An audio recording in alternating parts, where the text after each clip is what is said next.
Hello, Hey, hello, Carmen. how are you? I'm fine. How are you today? Good. I have 25 minutes left, so I'm assuming we should jump right in because I have to go right at 5. Or yeah, in I see. 25 minutes. Yeah. Okay. I don't have any questions so far since we stopped at the very beginning. We talked about the title of Anywhere But Here, and you start talking about Manuel, and we tried to make a conversation, make a comparison between his commitment to the revolution and that of his wife, Laura. So Yeah. we can continue talking about Manuel. Then we will be speaking about other characters and Laura. Yes, please, Manuel. Yeah, I think that we had said what we needed to say, Yes, right? About Manuel. Yeah. that he. So you have said that he does not have that commitment that Laura has. Yeah, he's not as committed to the cause the way that Laura is. Mhm. In other words, for him, it's much more important for him to be back in Chile, Yes. no matter what the cost, Mhm. than it is to do, like she's able to kind of zoom out more and look at the whole picture Yes. and go, well, how is this going to help the cause, right? Us going back to Chile just because we miss it so much. It's not going to help the cause at this moment. Yeah, and I think the way that we see her in this play is that she's definitely the more rational one, because we meet him in a moment where his impulsivity has Mhm. has led him to make a really, really, really bad choice. It is a bad choice, but Yeah. at the end of the day, it's his decision. So Yes. we are meeting him at this point. He is the most decisive person in the play, Yeah. apart from those supernatural or magical characters that we are going to speak a Uh-huh. little about them. Um, what about his attitude about women and feminism? And Oh, this yeah, sorry, I think he's does this very much, yeah, no, yes, go ahead. because of his attitude of his wife, or does he have a problem with women in general? Because always he is generalizing things. I think that he is learning, right? He wants to learn. He Hmm. wants to support feminism, and he's trying the best he can. And he needs to unlearn a lot of things in order to learn the new ones. Um, Hmm. yeah, so I would say that he is a man who completely supports feminism in the abstract, but that when it comes to the concretely, what does that actually mean Hmm. in your life, in your relationship? What does it look like, to support women, to Women. support feminism, right? Hmm. So I think we also find him in the middle of that battle of him trying to figure out what it means to actually be a man who supports women in real life, in your life. Yes. Yeah. And his idea of the past, What is do you he mean? his idea Yeah. of the past, I mean, is he like imprisoned in the past, You could say he is. Yeah. socially, politically speaking? And Yeah. when someday he remember a character when they were young at the university where he meets Laura, a character called Loco. He tries to meditate or ask him like, which one is more painful, broken the heart or being in exile? Because he has experienced both. Yeah. Yeah. So you could say he's stuck in the past, but Yes. we also meet him when he's grieving, right? He's in a state of grief, not only because of his relationship going Hmm. not working out, right? Yes. Also because he's in exile, right? And so when you are in that state of exile, you're in a state of grief all the time. Yes. Yeah. So then the daughters, Lope and Carolita, whom you said Uh-huh. they represent you, both of them. They are just like Manolita and Claudia, who are, sorry, Anna Maria and Claudia, who are like Mhm. two sides of the same coin. Mhm. Now we have Lope and Carolita, and they are different from that generation of Manolita. I mean, in terms of speaking and in terms of thinking, judging things. Can we start now with Carolita? Yeah, so Carolita is like our kind of our narrator, or the person who walks us through the play, and With she guys. she doesn't remember Mhm. Chile, right? So her entire idea of Chile and of Latin America, aside of course from her Chilean community that she is a part of in Vancouver, um, the geographical location, Latin America, she has no memory of it.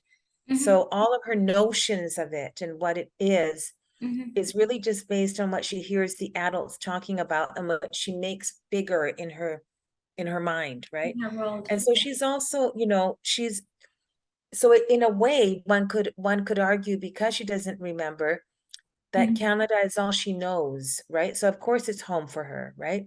Of course it's home for her because it's all she knows.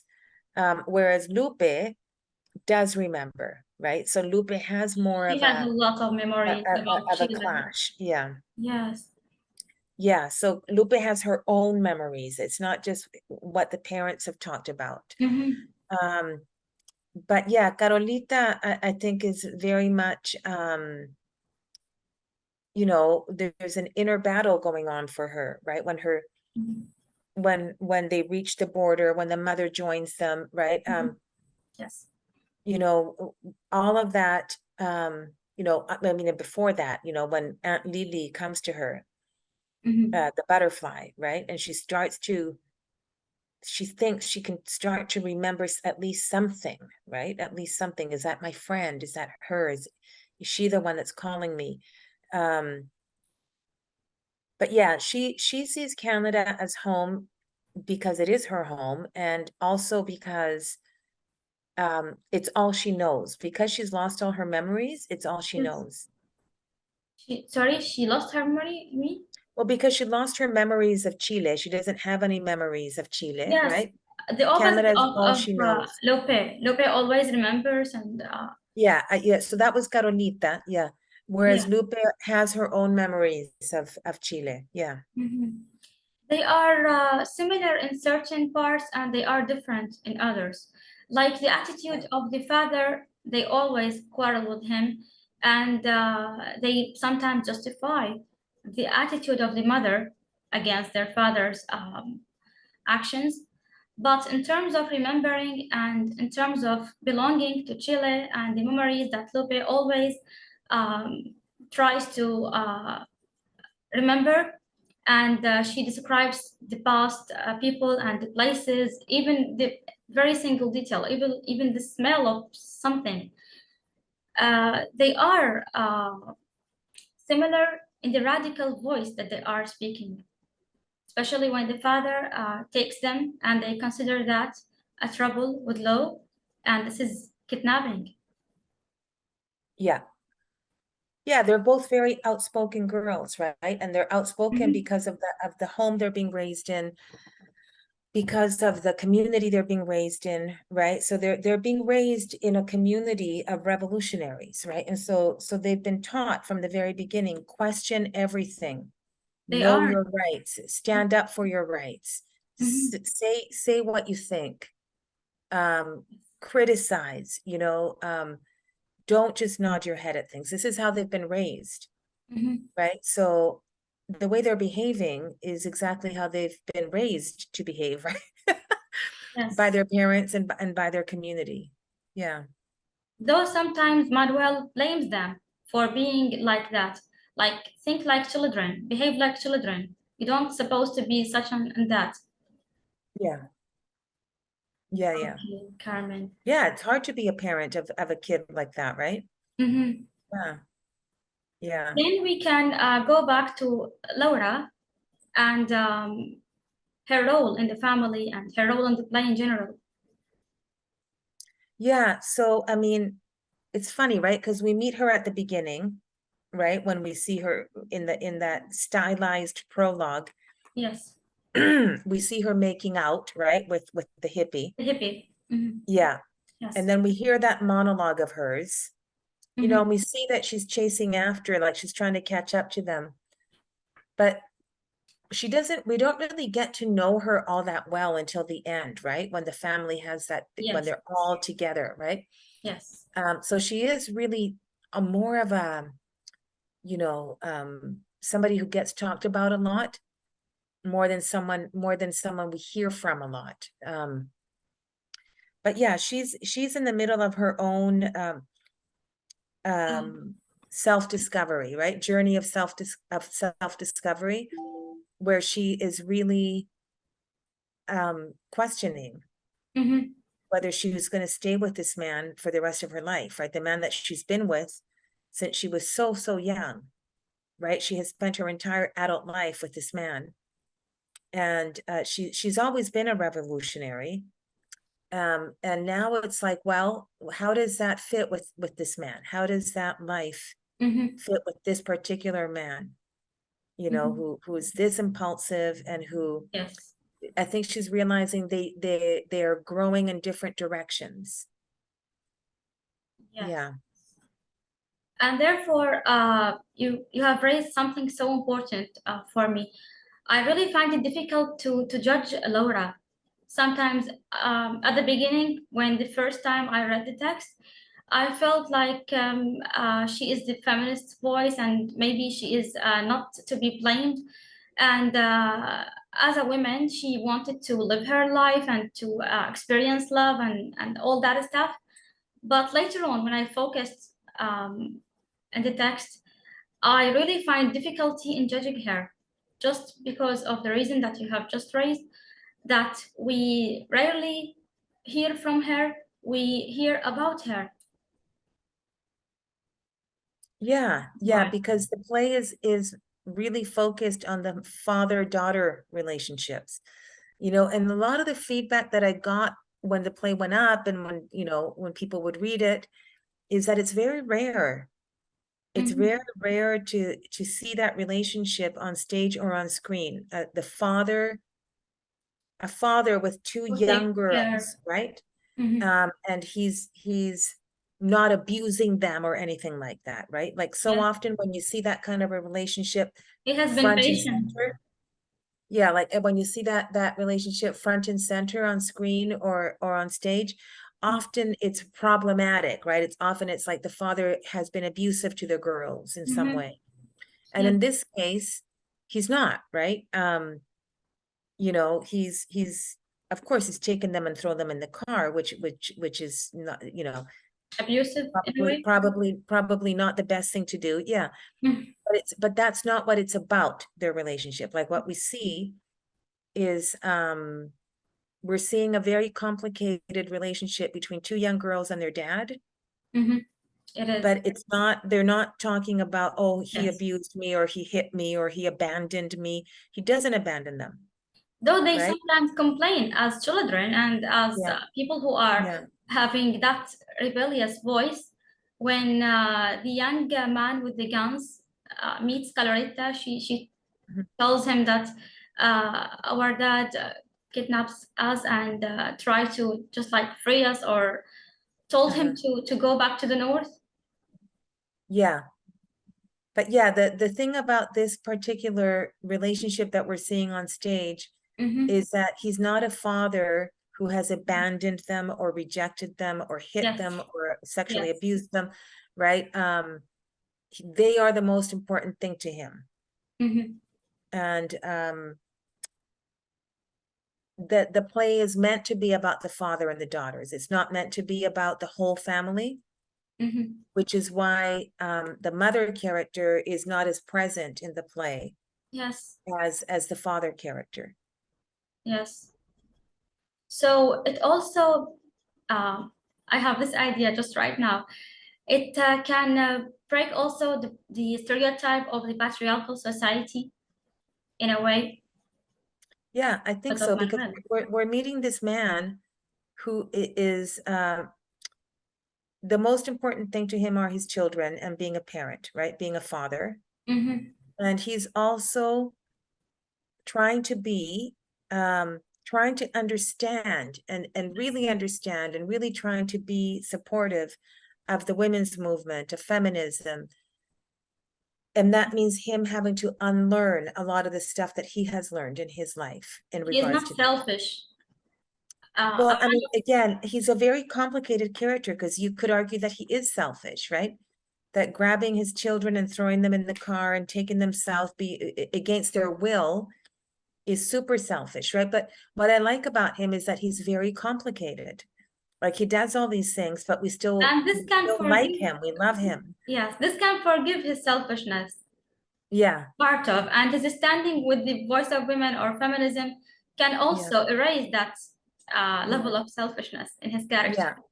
yeah, yeah, totally. Thank you, Yeah. Carmen. Things are so clear to me now. Now we speak about they are not minor characters. I'm not going to say they are minor, but because of we are running out of time. The characters in Act 1, the young man and the teenage girl. Then we will be moving to Juana. Uh-huh. The Yeah. young So the man, yes. Arcangel, the guy who's on the train, The that guy, man? yes. The guy, Yes. The one the who gun. raps. The one who raps is the archangel. Okay, let's Arcangel, speak yeah. about the musical and the technical things and the poems that are said by the archangel. In a sentence, what is the importance of those rapped music? Yeah. I mean, when I first wrote his monologues, they were more like poems. And then I realized I think it makes sense for him to be rapping. Like I imagined him being a rapper. Yes, And I have a friend here in Canada who's a rapper. His name is Shad. yes, I And have seen the so, interviews and everything about him. oh yeah, he's Uh, great. Yeah. you are co-writing more than one work together. So I have an idea, but I mean, uh, the whole process about putting music in that context and the drums and everything about that.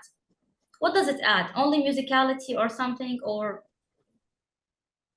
Yeah. So I got the idea because he's standing on top of the train.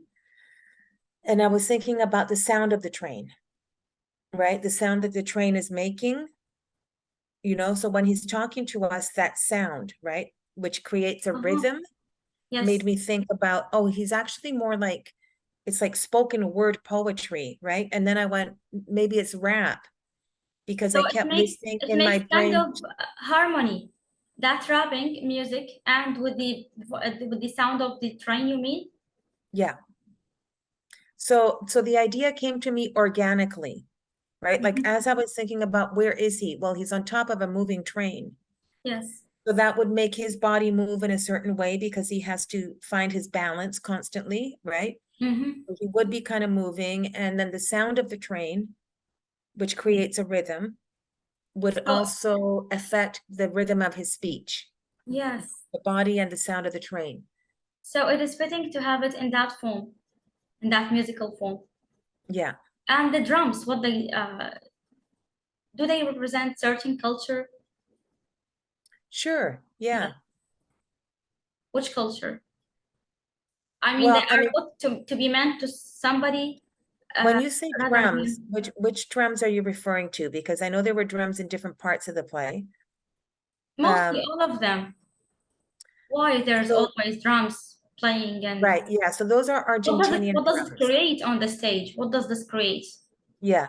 So the Mhm. malambo drum is an Argentinian drum, Yes. and it's because Juana was Bolivian and Argentinian, Mhm. that's who she was, right? Yes. It made sense to me Yes. that those drums be playing, right? The malambo drum, because they're Argentinian drums, and also because she's on a horse, right?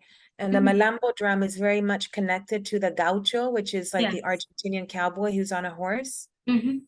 Yeah, so Yes. that's why. Yeah. Thank you. Then the teenage girl. She is from 2020, right? Yes. And she is meeting Juana, who is from the 19th century. Yes. Okay, so all these things that happened in Act 1, seen by Carolita or Lupe, or the memories in the 60s, seen by Manuel, they are put in the form of dreams so that we can, again, go back to the frame of magical realism. I mean, specifically, they are dreaming. That's what the audience has to decide, right? The audience has to decide, are they dreams? Is it real? Mhm. In my cosmology, it's all happening at the same time, right? In my belief system, our ancestors are always with us, you Yes. know, so to me, they're not dreams, Mhm. right? It's like space and time are not linear, right? Are They not snake limited, just like what is said by like the they're character. not linear, they're not linear, they're snaking like this, right? And this So is they're the, overlapping. yes, and this is what is what makes magic realism distinguished from other genres, that it breaks that kind of linearity. Yeah, that's right. Yeah. Mhm. Yeah. Uh, then that's why we have the appearance, and which is so important for our present characters, beginning with Juana, who is a military leader, Hmm. along with certain names that I cannot enumerate now. But Yeah. speaking with Juana, who was so influential in her appearance, especially to that girl, the teenage girl, because she was like having a trauma and losing something. And she was like the inspiration for her, That Juana was the inspiration for the teenage for the girl. teenage girl, yes. Yes, yes, exactly. And so one can say that she, in her desperate state, right, when she's in on the other side of the border with the wearing the plastic bag, Mhm. and she's starving and all those everything that she's going through, is she the one that calls in, right? Yes. The spirit of Juana, just to so that she can get through this moment in her life, right? This is a woman that Uh-huh. inspired her in her studies. And maybe she is not only, if she appears only for the teenage girl, but she is the inspiration for the youngs in general, I believe. Yeah, yeah. She's an Yes. inspiration to many of the characters in the play, for Yes, sure. Yeah. she is strong, and she's talking about her experience and her losing her sons and her family in such a Hmm. severe way. Yes, along with the appearance of Juana, we have in the second act, which I really need you to comment on, in the second act especially, other characters from the past or supernatural characters, along with the 2020 characters. So I will leave it to you to comment with the remaining time about the second act of the play till the end. Yeah. So basically, you know, the second act starts with Carolita seeing Mhm. these characters on the south side of the border, right? Yes. Of the wall, so in Latin America. Yes. And you know, they are, you know, Juana's there. And, you know, the spirit of this dog, this revolutionary dog is there. And then these vendors are there. The dog only in So Act 2, not in Act 1. yeah, at the top of Act 2. Yeah, And it in is the also first a scene. spirit, not a character. Say that again? It is also a spirit, not a character. The spirit of the dog, you The mean? dog, that's right. Yeah, yeah. Does these spirits in general appear to some people rather than others, just like what happened with Fat Jorge, who sees the Cuica dancer? Like, there are certain people see this character, but they are invisible to others. Do we have this in Act 2? So at the top of Act 2, the Mhm. spirit characters, which is the man with balloon in his heart, the Yes. dog, Juana, they all see each other, right? They all see each other because they're all in the spirit world. And then the Uh-huh. vendors don't see them, right? Because they're all in the real world. But Carolita sees all of them. She sees the spirits Carolita and the real only, one. she has access to both worlds, to the old and to the new Yes. one. Only Carolita. She has access to the spirit world and to the Yes. material world. Yeah. To the dead and to the real one. Who, Yes. who other than Carolita, do we have other characters that No, it's only? just Carolita, right? And then until the end, right? At the very end, the whole family sees the Virgin, right? When the Virgin comes in, Yes. right? Then they all kind of have access to this kind of other world, right? When the Virgin, when they see the Virgin and she talks to them. So we don't have moments like where the two worlds are being together, like mingled, or people from the past can meet people from the present. Yes, they do when we're back on the northern side of the border, right? Mm-hmm. When that's when the worlds start to really come together, right? When the The man with two the TV worlds. dinner, right? The man with the TV dinner Yes. comes from a completely different time, Yes. right? He's in 1973 in Santiago, but they can all see him and they can all talk to him and he can all see them, right? Mm-hmm. And then you have the family, right? Which is in 1979 at the US-Mexico border. And then Arcangel comes in and he's coming from 2020. Who? Sorry. The angel, Arcangel, the undocumented Uh-huh. person, Yes. right? And he comes in. So all of them can see each other and can talk to each other. So all the worlds are starting to now really To be mesh. linked. Yeah, in Act Two. Yes. Yeah. And those like who appears in the first act, in the very beginning of the first scene of Act Two, the strawberry seller and the chocolate seller, Mhm, and